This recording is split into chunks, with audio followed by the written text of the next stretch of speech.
Assalamualaikum warahmatullahi wabarakatuh.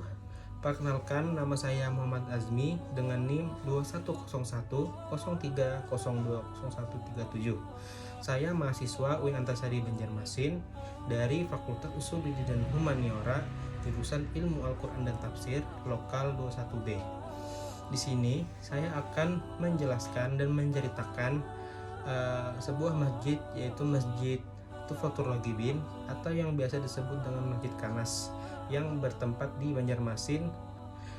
Adapun tujuan dari pembuatan video ini adalah untuk memenuhi tugas ujian tengah semester mata kuliah jurnalistik yang diampu oleh Ibu dosen Ibu Fitriani SPD STHI MPD. Baiklah, kepada teman-teman, selamat menyaksikan. Masjid Jami Tufatul Ragibin atau lebih populer dengan nama Masjid Kanas adalah sebuah masjid bersejarah yang berlokasi di kawasan Alalak Tengah, Banjarmasin, Kalimantan Selatan. Masjid menjadi khas karena terdapat hiasan buah nanas lantaran berarsitektur Timur Tengah campur Banjar. Sekilas, masjid ini mirip Masjid Jami Sungai Jingah.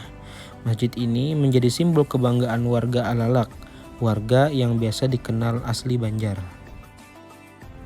Masjid Kanas terbilang unik. Kubahnya dibuat bulat dan terlihat berundak-undak.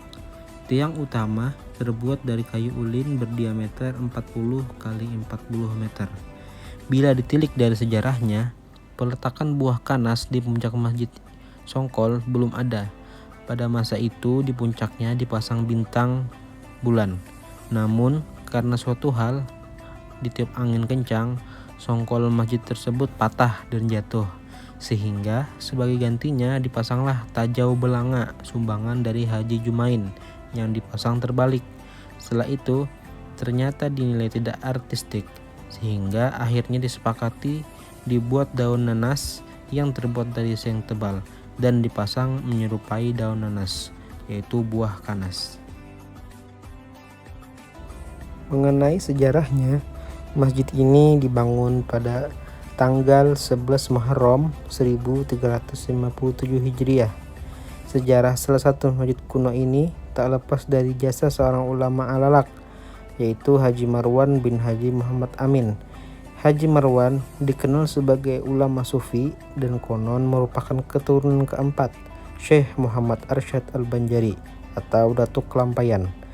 Atas jasa Haji Marwan, konon masjid yang hingga sekarang masih mempertahankan keaslian 4 soko gurunya tersebut berdiri kokoh.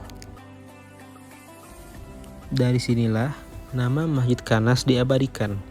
Dipilihnya nama buah nanas pun tidak lepas dari jasa para pendiri dan masyarakat setempat kala itu. Karena songkol dengan simbol buah kanas memiliki filosofis yang mendalam, yaitu agar orang yang masuk dalam masjid ini hatinya bisa bersih, sebersih kanas menyapu karat. Kanas diambil dari bahasa Arab yang artinya pembersih. Pada masa pendudukan Jepang, Masjid Kanas konon termasuk tertua keempat setelah Masjid Sultan Syurian Shah, Masjid Agung Al-Karomah Martapura, dan Masjid Jami Sungai Jingah. Pada awalnya, kubah masjid tidak berbentuk bundaran, bentuknya 5 lancip, yaitu pada tahun 1934. Setelah diadakan perubahan desain pada tahun 1972, akhirnya bentuk Masjid Kanas diidentikan dengan Masjid Jami Sungai Jingah. Hal tersebut dilakukan pada tahun 1980 hingga sekarang.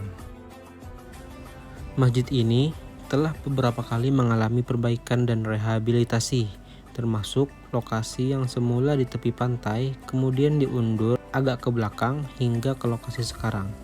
Demikian pula pengurus masjid telah beberapa kali mengalami pergantian. Nama Tufatul Ragibin pun sebagai nama resmi masjid ini diambil dari judul sebuah buku karangan ulama besar Syekh Muhammad Arsyad Al-Banjari, usulan dari Kiai Haji Muhammad Jahri Simin. Pemberian nama ini dilakukan pada masa kepengurusan guru Haji Abdul Malik Marwan, yaitu pada tahun 1980.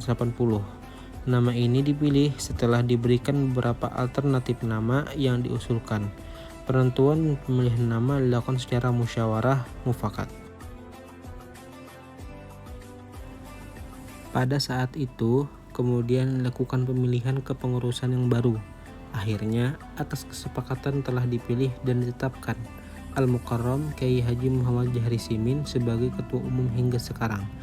Atas usaha keras dia dan pengurus lainnya serta dukungan masyarakat, akhirnya masjid ini mampu direnovasi dan dipercantik dengan dibangunannya sebuah menara terletak di posisi sebelah kanan, yaitu pada tahun 1996, dan 2 buah gapura pintu gerbang pada tahun 2007.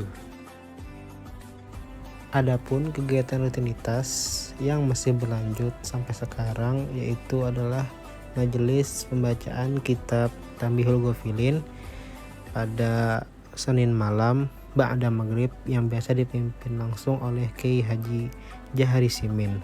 Akan tetapi karena sekarang beliau sering sakit-sakitan, maka pembacaan majelis digantikan oleh menantu beliau, yaitu Kiai Haji Ghazali Rahman, yang menggantikan membaca kitab Ihya Ulumuddin pada hari Senin ba'da maghrib. Nah, Bagus teman-teman, nggak teman-teman? itu tadi video pembahasan tentang Masjid Tufatul Ghibin atau Masjid Kanas. Mudah-mudahan bisa menambahkan wawasan kepada kita semuanya dan meningkatkan minat teman-teman untuk mengunjunginya. Mungkin cukup sekian dari saya. Apabila terdapat kesalahan kata maupun perbuatan ataupun dari pengambilan video dan sebagainya, saya mohon maaf yang sebesar-besarnya. Sekian, wassalamualaikum warahmatullahi wabarakatuh.